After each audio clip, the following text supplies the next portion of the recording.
अस्सलाम वालेकुम dear students, कैसे हैं बेटा? आप ठीक ठाक अच्छे? उम्मीद है खैरियत से होंगे।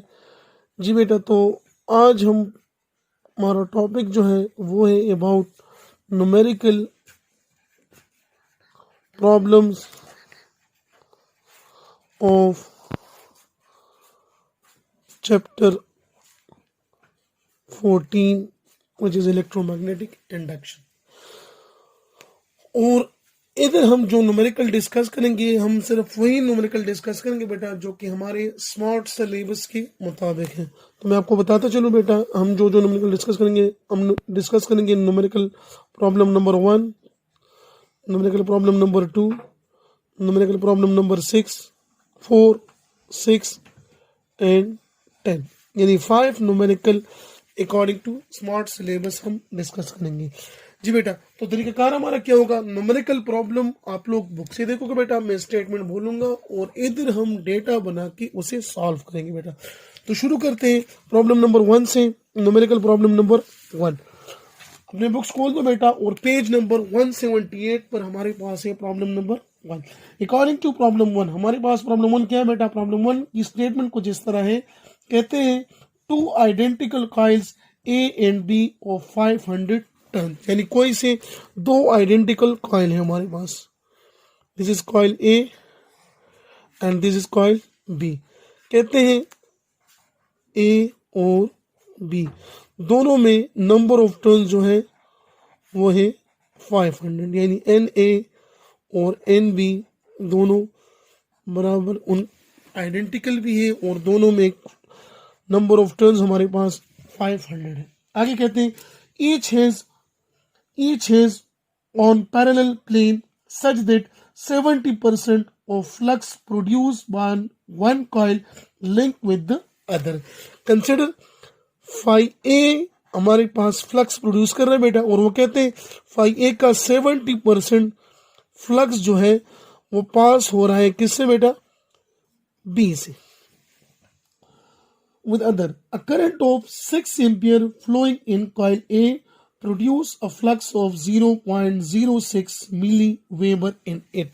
जब करंट हमारे पास कॉइल ए में 6 एम्पियर हो बेटा, तो इसकी वजह से इधर जो फ्लक्स प्रोड्यूस होता है वो है 0.06 मिली वेबर। जी, यहां तक प्रॉब्लम हो गया बेटा। अब इधर से टोटल हम फ्लक्स मालूम कर देते कि बेसिकली फ्लक्स थ्रू कॉइल ए कितना है हमारे पास, उसके बाद आगे प्रॉब्लम की तरफ जाएंगे बेटा।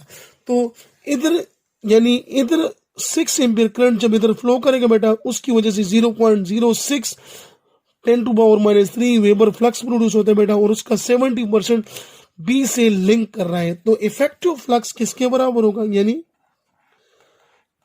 इफेक्टिव फ्लक्स या म्यूचुअल फ्लक्स हमारे पास बराबर होगा 0.06 10⁻³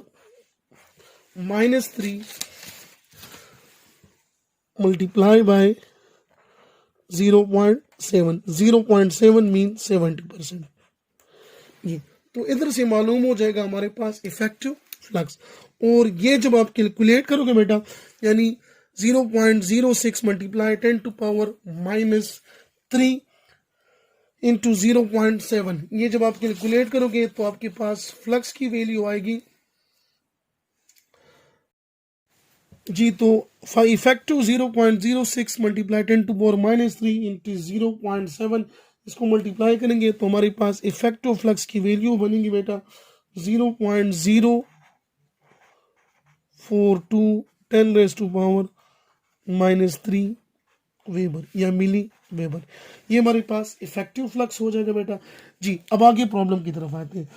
प्रॉब्लम दोबारा रिपीट करता हूँ बेटा। वो कहते हैं two identical coil A and B दोनों में नंबर ऑफ टर्न्स 100 है, 500 है बेटा। इसकी वजह से 70% फ्लक्स कॉइल बी से पास हो रहा है। जब इस कॉइल में 6 एम्पियर करंट हो तो फ्लक्स प्रोड्यूस होता है इतना। उसके बाद हमने इफेक्टिव फ्लक्स मालूम किया कि वो हमारे पास इतना है बेटा। अब आगे वो क्या कहते हैं? आगे कहते हैं बेटा, if the current in a coil A change from 10 ampere to -10 ampere, यानी अब अगर हमारे पास करंट कॉइल ए में 10 एम्पियर से यानी I1 if I1 is 10 ampere और ये चेंज हो जाए बेटा I2 माइनस 10 एम्पियर, यानी I1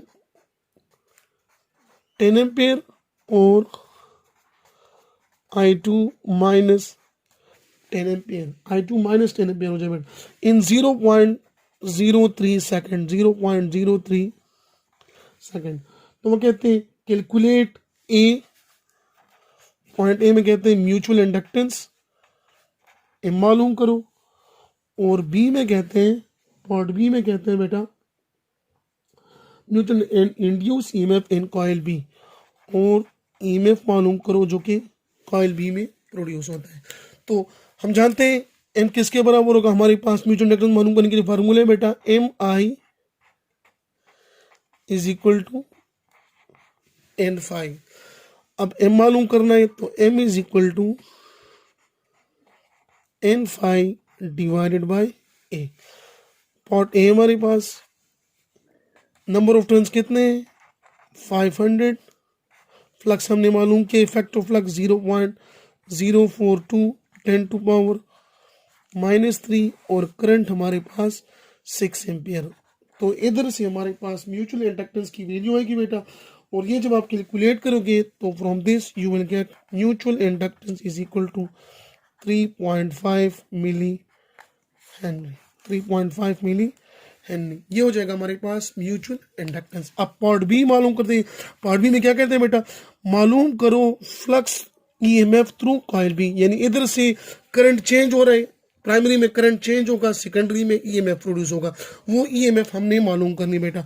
और हम पढ़ चुके हैं कि म्यूचुअल इंड्यूस ईएमएफ किसके बराबर होता है, म्यूचुअल इंड्यूस ईएमएफ यानी part B mutual induce EMF will be equal to M del I by delta T.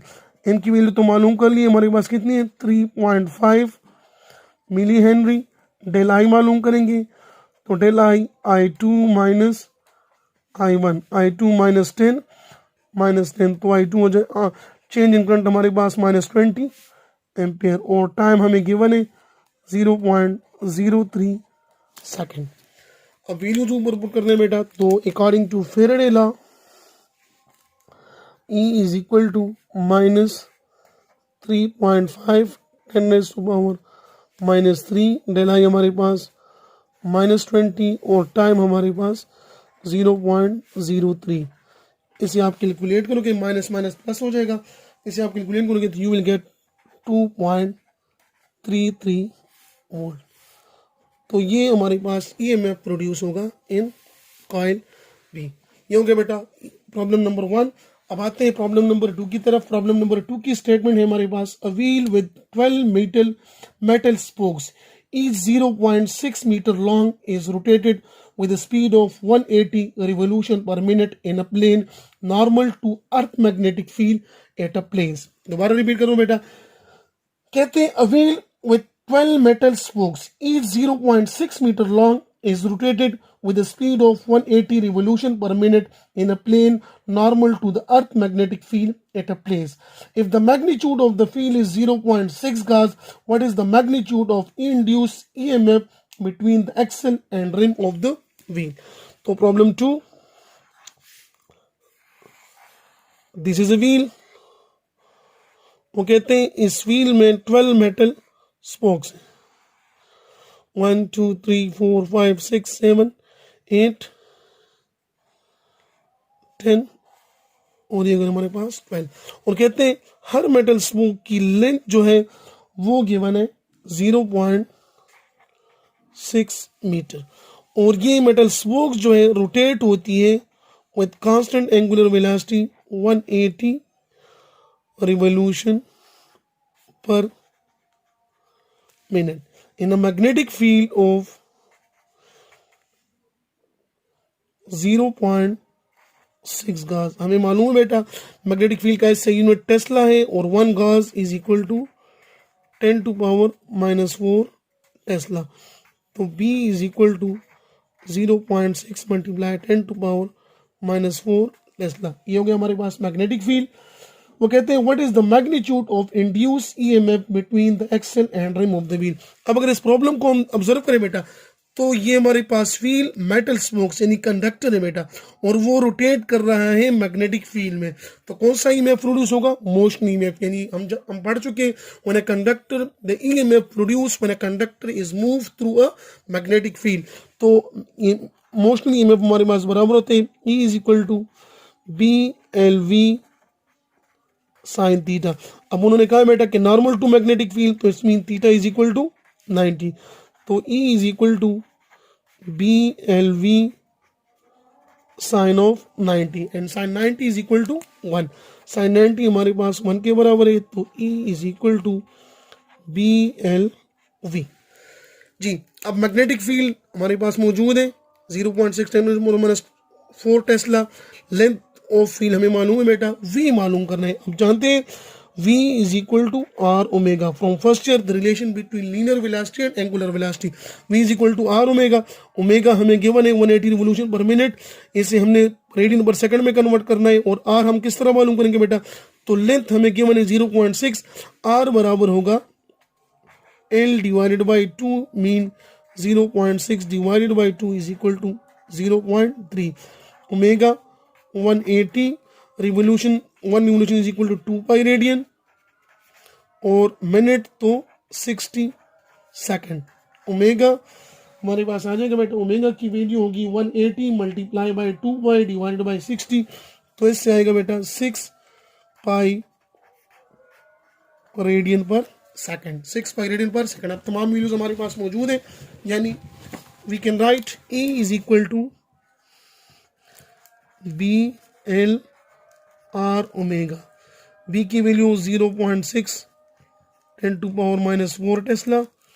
L हमारे पास 0.6, आर 0.3, ओमेगा 6 पाई। इन तमाम को आप मल्टीप्लाई करोगे बेटा, तो आपके पास वैल्यू आएगी ईएमएफ की, और वो वैल्यू होगी, जब कैलकुलेट करोगे तो ये वैल्यू बनेगी 2.035 मल्टीप्लाई 10⁻⁻⁴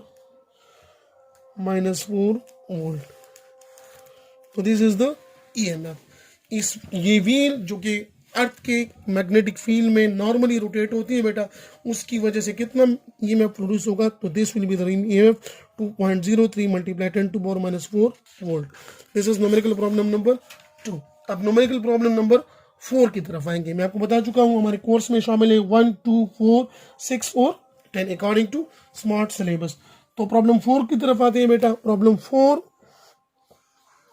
प्रॉब्लम 4 है a coil of resistance 100 ohm, यानी रेजिस्टेंस हमारे पास है कॉइल की 100 ohm. Let's say this is a coil is placed in a magnetic field of 1 milli weber, यानी मैग्नेटिक फ्लक्स हमें गिवन है बेटा। फ्लक्स कितना है? 1 milli weber. The coil has 100 turns, number of turns given है, number of turns है 100। The coil has 100 number of turns, number of turns हमारे पास है 100। और आगे कहते हैं turns and a galvanometer of 400 ohm, galvanometer की resistance 400 ohm is connected in series with it, यानी कॉइल के साथ गैल्वेनोमीटर जो है सीरीज में कनेक्ट किया जाता है। ये हमारे पास सर्किट है बेटा। Find the average EMF and the current if the coil is moved in 1/10 second. Average EMF मालूम करो और करंट इन द कॉइल मालूम करो। जब ये कॉइल हमारे पास मैग्नेटिक फील्ड में मूव करे कितने टाइम के लिए? फॉर 1/10 सेकेंड, यानी t is equal to 1/10 second mean 0.1 second from the given field to a field of 0.2 milli weber, यानी फ्लक्स जिधर हमारे पास हो 0.2 मिली वेबर। जब फ्लक्स चेंज हो जाए बेटा, हम जानते हैं ईएमएफ प्रोड्यूस होगा, और वही ईएमएफ हमने मालूम करना है, और फिर उसके बाद हमने करंट मालूम करना है। तो we know that E is equal to हमारे पास N del phi by delta T. अब नंबर ऑफ टर्न्स तो गिवन है, कितने नंबर ऑफ टर्न्स हमारे पास 100, डेल फाई मालूम करना है। तो del phi will be equal to phi 2 minus phi 1, phi 1 minus phi 2, यानी फाई 1 हमारे पास 1 माइनस 0.2 मिली वेबर, तो 10 टू पावर माइनस 3 वेबर। इधर से आएगा 0.8 10 टू पावर माइनस 3 वेबर। ये हो जाएगा हमारे पास चेंज इन फ्लक्स। अब चेंज इन फ्लक्स मालूम हो गए, टाइम हमें मालूम है 0.1 सेकेंड, एन भी मालूम, तो पुट करते हैं E is equal to 100 del phi 0.8 10 to power minus 3 और टाइम हमारे पास 0.1 सेकेंड। इसे आप सॉल्व करोगे तो आपके पास वैल्यू आएगी, यानी जब आप 100 मल्टीप्लाई 0.8 डिवाइडेड बाय 0.1 और multiply by 10 to power minus 3, तो इससे आपके पास वैल्यू आएगी जो EMF हमारे पास प्रोड्यूस होगा, इसकी वैल्यू होगी 0.8 वोल्ट, 0.8 वोल्ट। तो ये हमारे पास इस कॉइल में EMF प्रोड्यूस होगा। अब वो कहते हैं इस कॉइल में करंट मालूम करो, तो we know that I is equal to E divided by R। लेकिन इधर हमारे पास R जो है दो रेजिस्टेंस है, एक कॉइल की रेजिस्टेंस, एक हमारे पास गैल्वेनोमीटर की resistance. Total resistance will be equal to 100 plus 400 यानी 500 ओम। तो I is equal to 0.8 divided by 500, जिससे हमारे पास करंट की वैल्यू आएगी I is equal to 1.6 milli ampere. तो वो कॉइल जो कि गैल्वेनोमीटर के साथ सीरीज में लगा हुआ बेटा, गैल्वेनोमीटर की रेजिस्टेंस हमें मालूम थी, कॉइल की रेजिस्टेंस हमें मालूम थी, चेंज इन फ्लक्स हमें मालूम था, और कितने टाइम में ये कॉइल मूव करता है तो वो मैग्नेटिक फील्ड, उसकी वजह से जो EMF प्रोड्यूस होगा वो 0.8 वोल्ट, और जो करंट होगा हमारे पास वो होगा 1.6 milli ampere.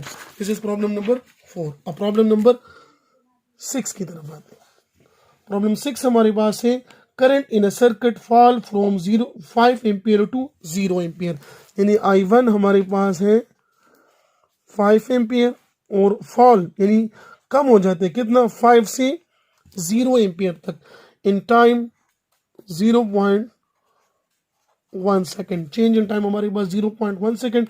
If an average EMF of 200 volt is induce, अगर हमारे पास EMF कितना प्रोड्यूस हो, 200 volt is induce, give an estimate of the self inductance of the circuit. तो self inductance of the circuit मालूम करो। हमारे पास फार्मूला है for self induce EMF, E is equal to L del I by delta T। L मालूम करना है तो L is equal to E delta T divided by delta I। Delta I किसके बराबर होगा, delta I will be equal to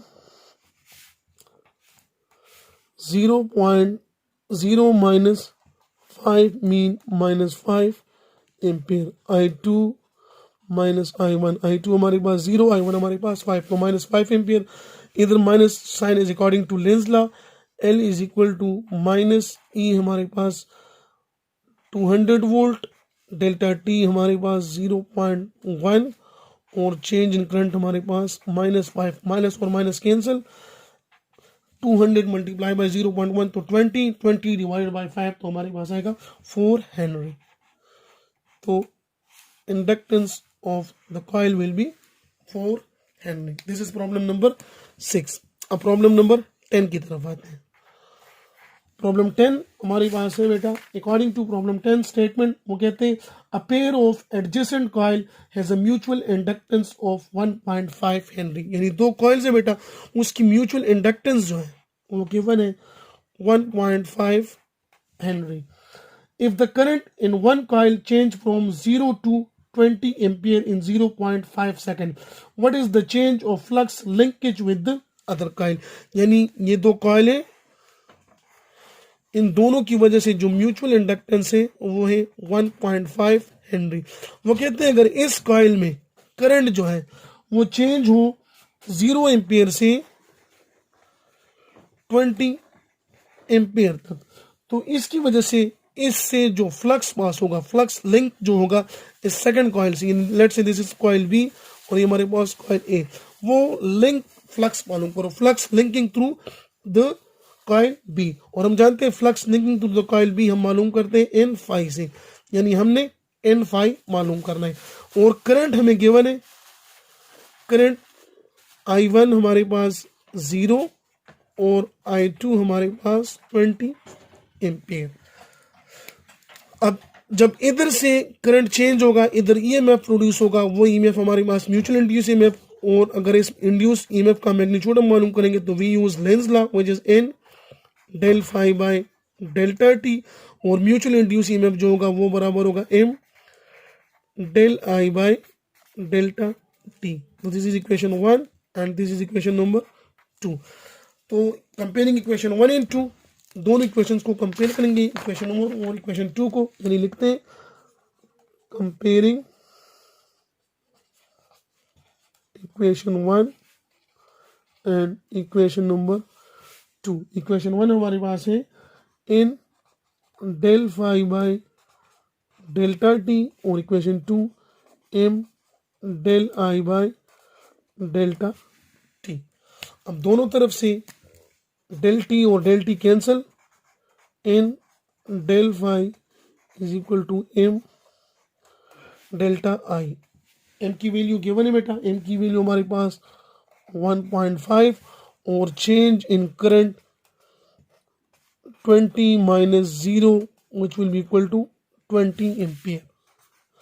तो 1.5 into 20 N del phi, this is flux linkage, 1.5 into 20 आप मालूम करोगे बेटा, तो 1.5 इंटू 20 यानी 1.5 मल्टीप्लाई बाय 20, 1.5 को जब 20 से मल्टीप्लाई करते हैं हमारे पास रिजल्ट आता है 30 वेबर, यानी 30 weber. This is the flux linking through the coil B. ये हो गया बेटा प्रॉब्लम नंबर 10। वैसे तो इस एक्सरसाइज में 11 प्रॉब्लम शामिल है बेटा, लेकिन अकॉर्डिंग टू स्मार्ट सिलेबस हमने सिर्फ 5 न्यूमेरिकल सॉल्व करने थे बेटा, और उसकी डिस्कशन, उसकी सोल्यूशन आपके सामने मौजूद है। उम्मीद है समझ आ गई होगी बेटा। If you have any question in any problem then you can ask me. मुझे अपनी दुआ में याद रखें बेटा। अल्लाह हाफिज़।